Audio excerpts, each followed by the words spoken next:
నమస్తే అండి. నా పేరు జేజుల రాజు ముదిరాజ్. నేను బీఆర్ఎస్ పార్టీ సీనియర్ నాయకుడిని ఇక్కడ బంజారాహిల్స్ డివిజన్లో. ఎట్లుందన్న ఈ 1 ఇయర్ పాలన? ఎట్లుందన్నా మీరు చూస్తూనే ఉన్నాం. మేము కూడా మేము పబ్లిక్లో యాక్టివ్గా తిరుగుతూనే ఉంటాము. ఇక్కడ ఎవరిని అడిగినా, ఎవరిని ఏ ఇంటిని తట్టినా కానీ వీళ్ళు ఇచ్చిన 6 గ్యారంటీలు ఏమో కానీ వాళ్ళని 600 తిట్లు తిడుతున్నారు పబ్లిక్ని కదిలిస్తే. అంటే రేషన్ కార్డులు అన్నాడు, ఏవైతే 6 గ్యారంటీల్లో ఉచిత బస్సు ఒక్కటి మాత్రం చేసిండు, దాంట్లో కొట్టుకజేస్తారు మహిళలు. ఉచిత బస్సు వచ్చిన కాడి నుంచి ఎవరైనా ఎమర్జెన్సీ ఉండి బస్సులో పోదామంటే కూడా సీట్ దొరకని పరిస్థితి. ఇంకోటి ఉచిత కరెంటు బిల్ అన్నాడు. ఎవరికి వస్తుందన్న? మేము ఉండేది ఒక స్లమ్. మా స్లమ్లో దగ్గర 1000 ఇండ్లు ఉంటాయి. మీకు 1000 ఇండ్లలో ఆడ అంతా కొడితే ఒక 10-20 ఇండ్లకు కూడా వస్తలేదు. అది పరిస్థితి. ఇంకోటి పెన్షన్లు అన్నాడు. మా మైనార్టీ ఏరియాలలోకి వెళ్తే పాపం కేసీఆర్ గారిని ఆ పెన్షన్ వచ్చినప్పుడల్లా వాళ్ళు తలుచుకొని రోజు అంటూ ఉండేది కాదు ఆ నెల మొత్తం. అట్లాంటిది ఇవాళ పరిస్థితి ఎట్లా వచ్చిందంటే వాళ్ళ వచ్చే పెన్షన్ కూడా ఎగ్గొట్టిండు. 4000 దేవుడెరుగు, ఉన్న 2000 కూడా ఎగ్గొట్టేసిండు ఇప్పుడు. అంటే ఇట్లా వీళ్ళకి పాలన అన్నది అసలు గాడిలో లేదన్న. పాలన అన్నది అర్థమవుతలేదు వీళ్ళకి. అసలు ఒక రియల్ ఎస్టేట్ బ్రోకర్ని ఇట్లాంటి వాళ్ళని మనము సీఎంగా చేసుకున్నందుకు ఇలా పరిస్థితి ఎంత ఘోరంగా ఉందంటే వాళ్ళకి అడ్మినిస్ట్రేషన్ తెలియదు. అసలు నాకైతే అర్థం కాదు ఈ సీఎం గారికి. అసలు వాళ్ళ కేంద్రంలో ఉన్న కాంగ్రెస్ పార్టీ ఏం చెప్తుంది? రాహుల్ ఏమో పొద్దున్న లేస్తే అదాని దొంగ అంటాడు, మరి ఈయననేమో దోస్త్ అంటాడు, అన్న పెద్దన్న అంటాడు, ఈయననేమో మోడీని అన్న అంటాడు. రాహుల్ ఏమో మొహబ్బత్కి ఇది చేయాలని చెప్పేసి అంటాడు. మరి వీళ్ళకి క్లారిటీ లేదా? కిందోడు పైనోడికి సంబంధం లేదా? ఈయన ఇన్నిసార్లు 24 సార్లు 25 సార్లు ఢిల్లీకి చక్కర్లు కొట్టిండు కదా ఈ 1 ఇయర్లో.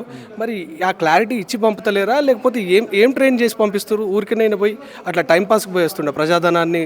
ఫ్లైట్లు ఎప్పుడు ఎక్కలే కాబట్టి. అప్పుడు నేను ఢిల్లీకి పోయేది ప్రజల గురించే, రాష్ట్ర బాగు గురించి అంటున్నాడు ముఖ్యమంత్రి. దాన్ని ఎట్లా చూడొచ్చు? అంటే ఇప్పుడు నువ్వు బాగు గురించి చూడాలంటే ఫస్ట్ ఇక్కడ ఉన్న పబ్లిక్ని చూడరాదన్న. హైడ్రా పేరు చెప్పి ఇంతమంది ఇండ్లు కూల్స్తావు, రోడ్ల మీద చేస్తావు. నీకు ఏం అవసరం వచ్చిందన్న? మూసీ సుందరీకరణ చేయాలి, మేము చేయొద్దంటలేము. నువ్వు మూసీ పేరు చెప్పి గరీబోళ్ళ ఇండ్లు నీకు ఈ సంవత్సరంలోనే చాలామంది, నేనే కాదు, ఇప్పుడు సోషల్ మీడియా వచ్చినాక మీలాంటి వాళ్ళందరూ వచ్చిన తర్వాత ప్రజలు ప్రశ్నించేది డైరెక్ట్గా ఇప్పుడు పబ్లిక్కి తెలుస్తుందన్న, పబ్లిక్లోకి వెళ్తుంది. ఇప్పుడు ఏదైతే ఈ సంవత్సరంలోనే ఈ రేవంత్ రెడ్డి వచ్చిన సర్కార్ వచ్చినప్పటి నుంచి ఎన్నైతే స్టాంప్ డ్యూటీలు కట్టిరో, ఎన్నైతే రిజిస్ట్రేషన్స్ అయినాయో అవన్నీ మీకు తెలియదా అన్న? వీళ్ళకి గవర్నమెంట్కి తెలియదా? అడ్మినిస్ట్రేషన్లో ఆ మాత్రం లేదా? వీళ్ళ ఇంటెలిజెన్స్ చెప్పట్లేదా? మరి మీరు హైడ్రా మొదలు పెట్టబోతుర్రు, మూసీ సుందరీకరణ చేయబోతుర్రు, మరి ఎన్ని రిజిస్ట్రేషన్లు అవుతుంటే ఒక ఇన్స్ట్రక్షన్ ఇవ్వలేరా వీళ్ళు?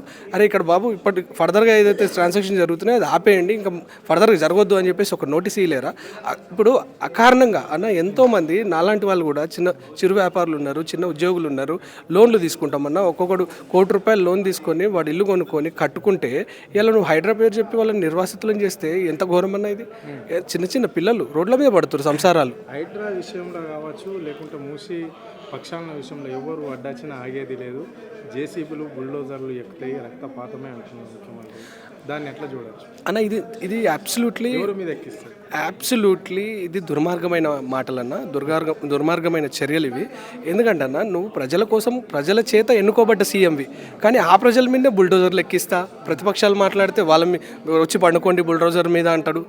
ఇదంతా ఎంత ఘోరమైందంటే ఆ భాషన. మొన్న ఒక ముఖ్యమంత్రిగా ఖైరతాబాద్లో రాజీవ్ గాంధీ విగ్రహానికి ఏదో పూలమాల వేయడానికి వచ్చారు వీళ్ళు. హనుమంతరావు గారు ఏదో ప్రోగ్రాం పెట్టారు మా కాన్స్టిట్యున్సీలో సోమాజిగూడలో. ఒక స్కూల్ పిల్లలు ఉన్నారన్న, వాళ్ళ ముందు అవతల ప్రతిపక్ష నాయకుడిని నువ్వు చచ్చిపో, సావు, సంపుతా, లాగుల తొండలు వదులుతా, ఇదేం భాష అన్న? ఒక సీఎం స్థాయిని ఇది. నువ్వు రాష్ట్రానికే పెద్ద మనిషివి, నువ్వు ఏమిస్తున్నావు మెసేజ్? సమాజానికి ఏం చెప్పబోతున్నావు? సమాజాన్ని ఎటువైపు తీసుకెళ్ళాలనుకుంటున్నావు నువ్వు? ఇది ఎంత ఘోరమైన భాష. ఫస్ట్ భాష మార్చుకో రేవంత్. నువ్వు భాష మార్చుకుంటేనే నువ్వు ఇంకోనికి చెప్పగలుగుతావు. ఫస్ట్ నీ ఇంట్లోనే చక్కగా లేదు, నీ నోట్లోనే మంచిగా లేదు మాటలు, నువ్వు బయటోనికి ఏం మంచి చెప్తావు? సో ఈ విధంగా ఇట్లాంటి నేను చెప్తున్నా కదా, ఆ కాంగ్రెస్లో ఉండే పెద్ద మనుషులు నిజంగా ఒకప్పుడు మా చిన్నప్పుడు కాంగ్రెస్ అంటే ఒక రెస్పెక్ట్ ఉండేది, కానీ ఇట్లాంటి వాళ్ళని నాయకులను చేసుకొని ఇట్లాంటి వాళ్ళని సీఎం చేసుకుంటే ఆ కాంగ్రెస్ నాయకులు నిజంగా వాళ్ళకి మెడకాయల మీద తలకాయలు ఉన్నాయా లేదా అని అర్థమవుతలేదు నాకు.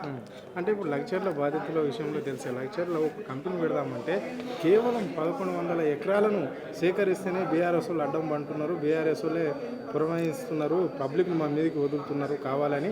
అంటే అక్కడ కొడంగల్ అభివృద్ధి కాకుండానే చేయడమే బీఆర్ఎస్ లక్ష్యం అంటున్నారు అన్న. గతంలో కూడా ఈయనొక్కడే పోటుగాడు కాదు, ఈయనొక్కడే సీఎం కాలే ఈ రాష్ట్రానికి. ఈయనకంటే ముందు చాలామంది సీఎంలు అయ్యారు ఈ రాష్ట్రానికి. మరి వాళ్ళంతా కూడా ల్యాండ్ అక్విజిషన్స్ చేసిర్రు, భూములు తీసుకున్నారు రైతుల దగ్గర నుంచి. కానీ ఒక పద్ధతి ఉంది కదన్నా, ల్యాండ్ అక్విజిషన్ ఒక యాక్ట్ ఉంది కదన్నా, వాళ్ళకి నిర్వాసితులకి ఏమన్నా ఇవ్వాలంటే అది ఇచ్చి తీసుకున్నాడు కేసీఆర్ గారు కూడా. కేసీఆర్ గారు ఏదైతే మల్లన్న సాగర్ కట్టిండు, కొండపోచమ్మ సాగర్ కట్టిండు, కాళేశ్వరం కట్టిండు, ఇన్ని కట్టినప్పుడు ఎన్ని గ్రామాలు పోయినా వాళ్ళందరినీ తృప్తిపరిచారు కదన్నా. నువ్వు చేసేదే ఈ ప్రజల కోసం, ఆ ప్రజల నుంచి లాక్కోవడం ఎందుకు, ప్రేమగా తీసుకో. అక్కడున్న నిజంగా వాళ్ళకి బాధితులైతే వాళ్ళకి ఏం కాంపోజిషన్ చేయాలో చెయ్యి. నువ్వే పెద్ద మనిషి కదా, నీ చేతిలోనే ఉంది కదా, మంత్రదండం అంతా నీ చేతిలో ఉంది కదా, మంత్రివర్గం అంతా నీ తాను ఉంది కదా. నువ్వు అది చెయ్యలేక, నీకు చేతగాక, ఆడలేక అదన్నట్టు నువ్వు నీకే చేతగాక, అడ్మినిస్ట్రేషన్ చేతగాక, అబ్సల్యూట్లీ ఫెయిల్ ఇన్ అడ్మినిస్ట్రేషన్ వీళ్ళు. ఇప్పుడు లగచర్లలో ఏదైతే ఆయన కాన్స్టిట్యున్సీలో జరుగుతుందో అది ఘోరమైన అన్యాయం అన్న. ఇప్పుడు వాళ్ళు చెప్తున్నారు ఇవి సాగు భూములు అని చెప్తున్నారు. సరే, సాగు భూములు ఇచ్చేటప్పుడు దానికి ఒక యాక్ట్ ఉంది, ఇక్కడ నుంచే కాదు సెంట్రల్ నుంచి ఒక యాక్ట్ ఉంది. ఆ యాక్ట్ ప్రకారం అది సాగు భూమి అయితే రైతుల దగ్గరికి ఎట్లాంటి కాంపోజిషన్ ఇవ్వాలి, ఫార్మా ఇండస్ట్రీ అక్కడ పెడతా అంటున్నావు. ఎందుకు అక్కడే పెట్టాలి? ఇంత పెద్ద రాష్ట్రం ఉంది కదా, ఎక్కడైతే పనికిరాని భూములు ఉన్నాయో అక్కడ పెట్టొచ్చు కదా. ఫార్మా ఇండస్ట్రీ అనేది ఎక్కడైనా పెట్టొచ్చు, నువ్వు అక్కడే పెట్టాలని ఏం లేదు కదా. పనికిరాని భూములు, వ్యవసాయానికి పనికిరాని భూములు ఏవైతే రాళ్ళు గుట్టలు ఉంటాయో వాటిని చేసి కూడా వాళ్ళు ఫార్మా ఇండస్ట్రీ పెట్టుకోవచ్చు కదా. ఇప్పుడు బలవంతంగా రైతులని వాళ్ళు సాగు చేసుకొని వాళ్ళు పండించుకొని బతికే భూములను లాక్కొని వాళ్ళు పొట్టకొడతా అంటే ఇది ఎంతవరకు న్యాయం చెప్పండి? అందరి మీద కేసులు. ఇప్పుడు చూడండి, ఒక గ్రామం అన్నాక అక్కడ బీఆర్ఎస్ పార్టీ వాడు ఉంటాడు, కాంగ్రెస్ వాడు ఉంటాడు, బీజేపీ వాడు ఉంటాడు. అంత మాత్రాన ఈయనకేమవుతుందంటే అదో ఈయన చేసే దొంగతనాలు ఏమైనా మేము చూపించేసరికి పుట్టి బీఆర్ఎస్ వాళ్ళే కనబడుతున్నారు ఆయనకి.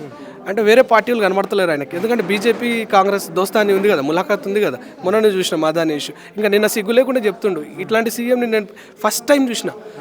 వాళ్ళు ఇచ్చిన విరాళాలను మాకొద్దు, మేము ఇచ్చేస్తామని.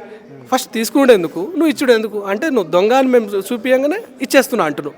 అంటే నీ దొంగ దొరకబట్టకపోతే నీ ఇష్టం ఉన్నట్టు చేస్తావనే కదా. ఇవాళ నిజంగా అదాని దొంగ అని చెప్తాడు, కానీ ఈయన కౌగులించుకుంటుండు కదా లండన్ పోయి. ఈయన పోయి నేను చెప్తున్నా కదా, వాళ్ళకు ఒక క్లారిటీ లేదు.